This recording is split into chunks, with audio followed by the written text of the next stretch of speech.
Good morning, everyone. My name is Krista Boff, and I'm a licensed professional counselor and a licensed chemical dependency counselor at Frontera Healthcare Network at our Fredericksburg location. I'm excited to be with you for another Mindful Monday session. Today, we're diving into cognitive distortions and managing other defense mechanisms, an important subject that can help us all improve our mental well-being. Before we get started, though, I want to take a moment to recognize our incredible partner. The Wellness Uncorked initiative is made possible through a partnership between the Texas Wine Auction and Frontera Healthcare Network. This initiative allows us to provide free group counseling classes, educational seminars like this Mindful Monday, health fairs, and more, all designed to support the well-being, especially the mental health well-being, of our community. Now let's jump into today's presentation. So cognitive distortion. What is a cognitive distortion? Cognitive distortions are irrational thoughts that shape how we see the world, how you feel, and how you act. It's normal to have these thoughts occasionally, but they can be harmful when frequent or extreme. So I'm going to go through all the different types, not all, but most of the most common cognitive distortions that we have. I want you to play back this particular Mindful Monday and really look and see which ones resonate with you. We're going to talk a lot about them today, but some you may just want to go back and revisit. Irrational thoughts may seem like they explain things or prepare you for outcomes, or even just give you a little more control over things, but they really, really don't. They actually, as it says there in the corner, they actually are thieves of joy. They forebode joy. They stop you from enjoying life because you're so busy trying to control everything about your life. Let's get into it. So, examples of cognitive distortions. And I have some examples and some I'll actually give you additional examples of. So one is magnification and minimization. So when we do that, we exaggerate or we minimize the importance of events. You might believe your own achievements are unimportant or that your mistakes are excessively important.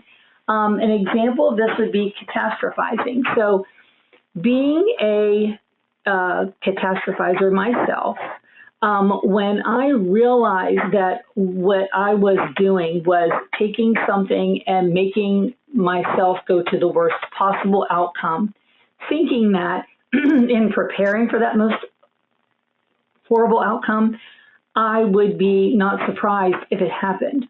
Believe it or not, that does not work. In fact, it will actually keep you from feeling the joy in that present moment of the wonderful thing that's happening, because your focus turns to when is the other shoe going to drop, when is that disaster going to happen. You almost don't allow yourself to feel the full amount of joy you could feel in that moment because you're so busy preparing for the worst thing that could happen. Now, I could go into why you feel these feelings and where that comes from, but we could actually just talk about catastrophizing for this entire Mindful Monday. But many people that come into the clinic that we talk about when we get to cognitive distortions and where they come from a place usually of something that you've done your whole life and you didn't even realize you were doing it. And I know this because I too had to come to those terms even with myself, that that my catastrophizing came from a place of where I didn't have much control as a kid. And so if I could think worst possible scenario, the preparation for it gave me control, so I held on to it. If it worked for me even one time, then I kept holding on each time. So, like I said, we could make this whole episode just about catastrophizing because all of these come from places where we started doing them so long ago, we don't remember not doing them. Jumping to conclusions is another. Interpreting the meaning of a situation with little or no evidence.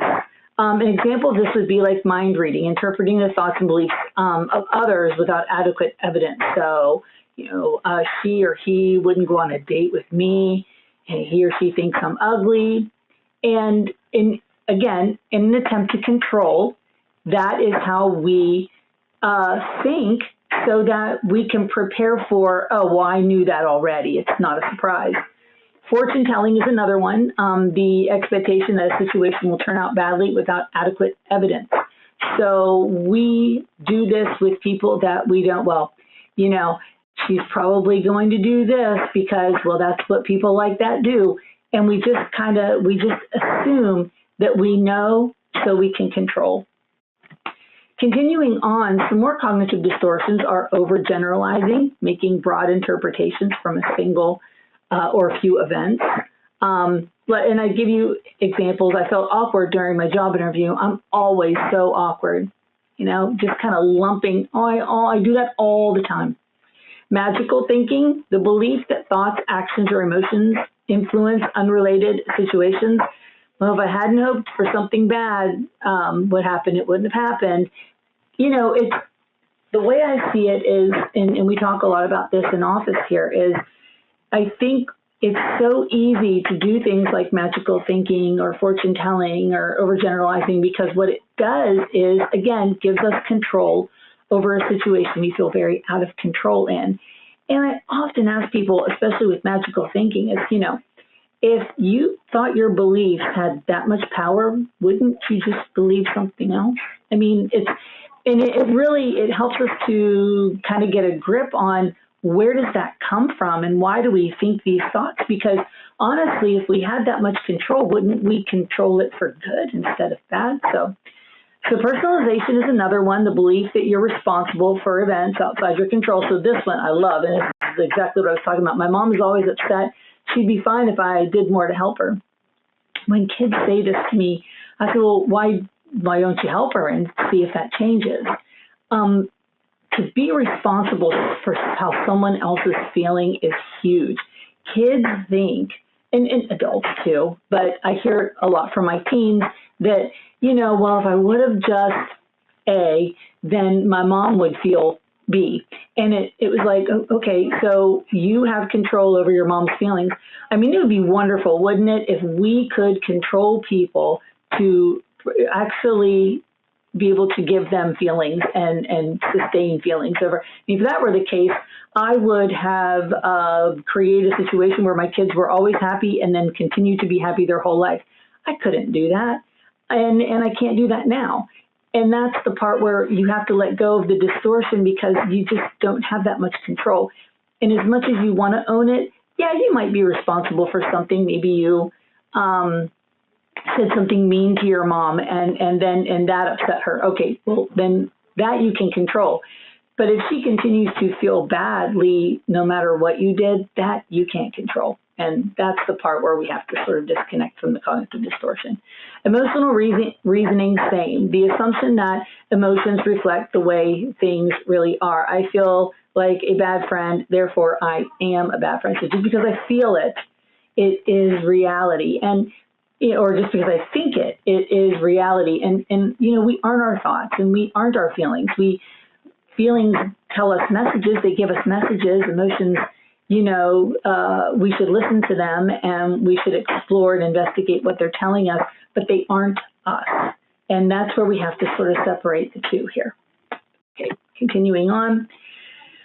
So to finish up, we have disqualifying the positive, recognizing only the negative aspects of a situation while ignoring the positive. You might receive many compliments on an evaluation, but focus on the single piece of negative feedback. And that one reminds me of, you know, when I would go in for my meetings when I was a teacher, and I would talk to principal, vice principal about my observation or whatever, and they would talk about all the good things that I was doing in the classroom, and then they'd mention that one thing I could work on. And I would just be devastated. Oh, God, I'm not doing that well. Eventually, I turned that around to, this is very constructive. I can take that piece and do it better. Now I know how to improve. You have to sort of reframe when you do disqualifying the positive, because a lot of people give you feedback to be helpful. And if you hang on to it with I'm not good enough, you know, holding on to that one negative thing. but it is amazing how quickly we can disqualify the positive and hold on to the negative. And again, we could explore that for an entire Mindful Monday, but in the end, what it comes to, that's how we protect ourselves. And in protecting ourselves, we focus on the thing that is out of our control, that we aren't doing well, so that we can fix it, but we linger. Should statements, the belief that things should be a certain way, and I should always be perfect, and all or nothing thinking in absolutes, such as I always, I never, every time, I never do a good enough job on anything. It's, all that. And that one's a little more irrational, but people do think like that to attempt, like I said, to control. I can't ever get this right. I'm a loser. And then they feed that. And it, like I said, it doesn't do anything for you. So what do we do with cognitive distortions? So, okay, if you're looking at these and you're raising them, I do that. What do I do because I do that? Okay, so I've come up with some ways to combat your distortions. They're called corrective or adaptive thoughts to turn it around. And this is how we work in office, but this is something you can do. If you, by chance, are a maximizer or a minimizer, a question you might ask yourself is, would I fully be prepared for the worst that could happen if I thought about it? Can I really plan for the what if? Can we? Do I really know enough about how I would feel to be able to avoid the surprise of it? I mean, let's think about this. If you imagined the worst possible thing, and remember, you're just imagining it, could you prepare for it? What would you do? I mean, watching your child drive out of the driveway in a car for the first time is the most terrifying thing for a parent to see. It's like you're letting your 16-year-old child drive away in a machine that they could hurt others in or that they could get hurt in, and you just let them drive away, right? You could catastrophize every possible thing that could possibly go wrong. And what would you do to prepare for it? Well, then you just never let them drive. Is that really a possibility? I mean, can we really? So for this, you have to say to yourself, am I going to focus on all the things that I can't control? Or can I just have some faith and believe that it will all be okay? And the faith part is hard, but the more you practice it, it's easier to default to, and then you can have the joy. For jumping to conclusions, how about instead of just thinking you know what the other is thinking or feeling, you ask for clarification. Don't just assume that she or he think you're ugly and that is why they won't go on a date with them. Ask. I know it's hard, but is it really fair to move forward without solid evidence? And that's, evidence is the key. And I know it's hard. Like if I'm asking someone out on a date and they say no, clarifying with why. You may not like the answer, but getting the answer would give you clarification and evidence. You realize communication, clear communication, and getting feedback, and that allows you to stop from doing the cognitive distortion. So save time. Magical thinking and personalization are about control. Like I said earlier, we feel more in control of a situation if we can take the blame for it. Then in our mind, we feel like we have control over it happening again or whatever. This is flawed thinking because we never had control in the first place. Okay. Continuing on, for overgeneralizations, the all or nothing, do you have or can you gather enough evidence to support what you are thinking? Is it all the time? I mean, let's look at that. And we do that here, and it never is, which knocks it out from being included in something that is valid, but sometimes you have to actually write it all out. For emotional reasoning, you have to remember that thoughts are not facts. Thoughts are not facts. I have to remind people of that all the time. Just because you think it or feel it doesn't make it what is actually happening in that moment. Often we are led by our emotions or the emotions of the moment and can't think clearly. So just because you feel it doesn't make it reality. And I just think that kind of sums that one up. For should statements, I wish it was a rule that we cannot use the word should. It puts pressure and expectation on us that is unnecessary. What we think we should do isn't always what we can or want to do. Follow your gut and stop shoulding all over yourself. All right, so with, just kind of sum up cognitive distortions, go back, look at them. Which one do you default to? And then go to the adaptive feeling and see if that way you can start practicing ways to not default to that cognitive distortion. So I wish that was all, but unfortunately there's other types of defense mechanisms that we use to help us sort of, unconsciously avoid conflict or anxiety, okay? And, defense mechanisms do that. I pulled some of the ones that are most used, and a lot of times when we're in office and we talk to clients, we work through different types of distortions, and it leads to the defense mechanisms, which are it's the action. So the cognitive distortion is the thought. The defense mechanism is the action. What do you do? How do you react to it? So you have the thought and then you have the action.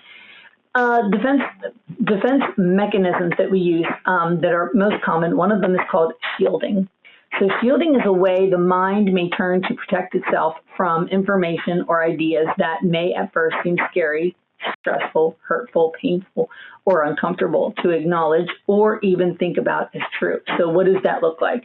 So the way shielding looks is you avoid, such as stonewalling, intimidating, pacifying, or double talking. Reasoning, such as tracing or theorizing, normalizing, or excusing or explaining things. She did this because, when her alarm clock doesn't always work, and so, she tries to do this, but then she's always late, but she's really trying all that. Shifting, such as contrasting, softening, feeling, buying time, or holding up the mirror. So shielding can look in many different ways, but those are the most common. I think what I see the most with people is they don't want to hear the truth, so they will avoid it. They'll talk about something else. And that is okay for a while, but if we keep circling back to the same issue, I'll point out that I think you're avoiding and would just like to know why or what you feel like that's going to do for you, because you can run and hide, but the problem is still there when you come back to it. Okay, some other defense mechanisms, that's just the tip of the iceberg. There are so many. I want you to take a look at these. There are so many different ones here. And again, kind of go back and watch this. Projection is a defense mechanism where you take feelings you're uncomfortable with and pin them on someone else, getting mad at the wrong person. Regression, that is where you revert to childlike behaviors. Displacement, redirecting feelings or impulses about one person toward another less threatening person. You ever be mad at your mom, but you yell at your husband? And really you're mad at your mom, but you can't yell at her, so you yell at someone else. Displacement. Denial, one of the most common ones, when a situation or fact becomes too much to handle, you cope with it just by refusing to experience it. I'm not going to feel that. I'm not going to do that. And you know what? It might work in the moment, but eventually you're going to have to face it. Short-term, successful, long-term, not so much. Rationalization, a very common defense mechanism when people explain negative behaviors by presenting their own set of logical reasoning. Well, I do this because, and yeah, again, that's fine. It works for a little while, but it doesn't work long-term. Reaction formation, so this is lesser known, in which people react the opposite way to how they're feeling. So it's when feelings and actions don't match, okay? And so It's called reaction formation. We don't really use that term very much. We just kind of say like your actions and your words, they don't match. Repression, where it pushes unwanted memories or thoughts or feelings into the unconscious mind. So when you repress something, sometimes you don't even know it's there. A lot of people that I talk to with PTSD will, after many sessions, sometimes begin to remember something about a situation that was hard, but it may have happened so long ago or may have hurt them so badly they aren't quite able to. And in trauma work, sometimes we can do EMDR or brain spotting or even some breath work and tap into that. Sometimes those are areas in which we're never actually able to get, and if so, it takes time. There's sublimation, which occurs when a person channels their social unacceptable impulses or behaviors into socially acceptable actions and behaviors. And then intellectualization involves focusing on the intellectual rather than the emotional consequences of the situation. So those are all different types. If you look at these and you go, oh, I do that, that could be something that you have a conversation with a professional with, or even just start working through yourself. There's a lot of information out there. So how do we recognize and change our approach to conflict? So what we do is we focus on different types of therapies in here. One is motivational interviewing. And motivational interviewing, it's talked about more when I work with people in recovery, but I use motivational interviewing with lots of different types of clients. And it's a counseling method for people resolving ambivalent feelings and insecurities to find the internal motivation they need to change their behavior. So it's person-centered.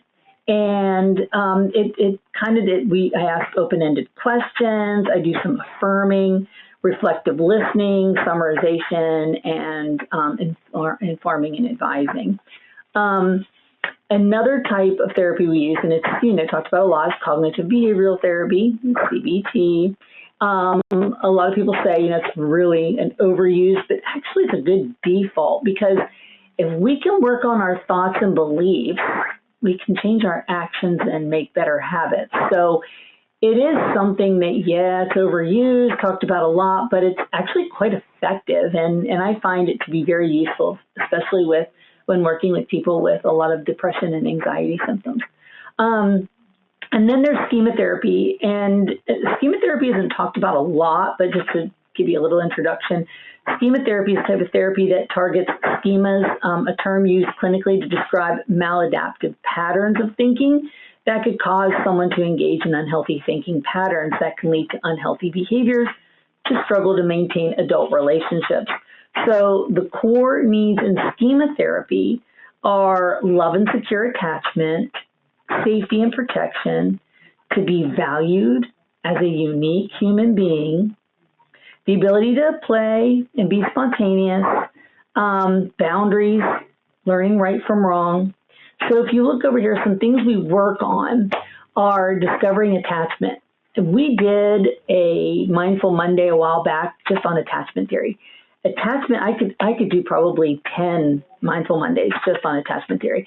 And if you go back to your attachment, like as far back as you can remember, you can see where maybe some core needs were not met and some things that may have happened. And through that, we create our attachment, which creates our beliefs, which can move into cognitive distortions, and then having defense mechanisms that work for us, and all that, it just kind of spirals. And it's amazing and it's wonderful to find out, but then you have to go a step further and go, well, what do I do now? Okay, I figured all this out, so where do I go from here? Then there's autonomy, competence, sense of identity, that's self-worth. We work a lot with self-worth. Once we get through attachment, moving into some self-worth work, because if you don't really believe at your core that you are worth this change, you are worth moving forward and having a joyful, meaningful life that's productive, then we can't go any further. Freedom to express valid needs and emotions. So we talk a lot about communication, how do we communicate with people? How do we ask for what we need? You know, you're only as needy as your unmet needs. Well, how do you communicate with people what your needs are? Because people don't just know what you need. I mean, we want people to know what we need, but really people don't know exactly, specifically what we need unless we ask for it. Okay? So how do we ask for it correctly? Realistic limits for self-control and spontaneity in life and letting go of the fear and control. That's a tough one. So we constantly work in that area often. Okay, so this one was, this Mindful Monday was very, very meaty. Go back, look at it again, see what relates to you. During this live feed, I am going to be answering questions. So if you have anything that you'd like to ask me, I'll be available to do that. As we move forward, starting in July, we will have 2 new LPCAs that will be taking over the Mindful Monday. Hopefully, the first Mindful Monday in July, I will be introducing those 2 new LPCAs to you, and they will be taking over this YouTube channel. Okay, so, all right. So thank you so much for joining me today. If you have any questions or comments, please drop them in the chat. We'd love to hear from you. If you found today's session helpful, don't forget to like and subscribe to our channel so you never miss a Mindful Monday presentation. We go live on the first Monday of every month at 11. If you're ready to take the next step in prioritizing your mental health, we invite you to attend our Thrive Connection Group counseling classes, available free through the Wellness Uncorked initiative. These classes will be led by Frontera's professional counselor associates and are open to individuals and their immediate families working in the hospitality, service, or retail industries. Frontera offers individual counseling and medical services, both in person and virtual. We take a lot of different insurances and offer a sliding scale to make healthcare affordable. If you'd like to learn more, call us at 325-597-0102 or visit us at fronterahn.org. We appreciate you being here today and hope to see you next month when we dive into conquering your fear. Take care and have a very restful, mindful Monday.